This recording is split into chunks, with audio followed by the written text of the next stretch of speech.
ಎಲ್ರಿಗೂ ನಮಸ್ಕಾರ. ಇಂದಿನ ವಿಡಿಯೋದಲ್ಲಿ ಚಿತ್ರನಟ ವಿಶಿಷ್ಟ ಧ್ವನಿಯ ಕಲಾವಿದರಾದಂಥ ಸುಚೇಂದ್ರ ಪ್ರಸಾದ್ ಸರ್ ಅವರ ಧ್ವನಿಯಲ್ಲಿ ದ್ವಿತೀಯ PUC ವಿದ್ಯಾರ್ಥಿಗಳಿಗೆ ಒಂದಿಷ್ಟು ಸಲಹೆ.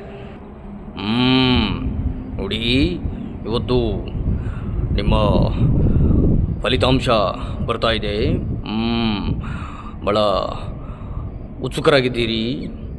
ದ್ವಿತೀಯ PUC ಅಂದರೆ ಪದವಿ ಪೂರ್ವ ಶಿಕ್ಷಣದ ದ್ವಿತೀಯ ವರ್ಷದ ವಿದ್ಯಾರ್ಥಿಗಳು ತಮ್ಮ ಮೊದಲ ಹಂತದ ಫಲಿತಾಂಶ ಬರ್ತಾ ಇದೆ. ಫಲಿತಾಂಶವನ್ನು ಭಾಳ ಧನಾತ್ಮಕವಾಗಿ ಸ್ವಾಗತ ಮಾಡಿ. ಅದು ಏನೇ ಬರಲಿ, ಮುಂದಿನ ಜೀವನ ನಿಮ್ಮದು ಉತ್ತಮವಾಗಿರಲಿ, ಭವಿಷ್ಯ ಬಂಗಾರವಾಗಲಿ.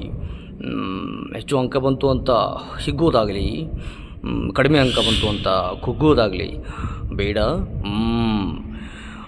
ಮುಂದಿನ ಗುರಿ ಸಾಧನೆ ಕಡೆಯೇ ನಿಮ್ಮ ಗಮನ ಇರಲಿ.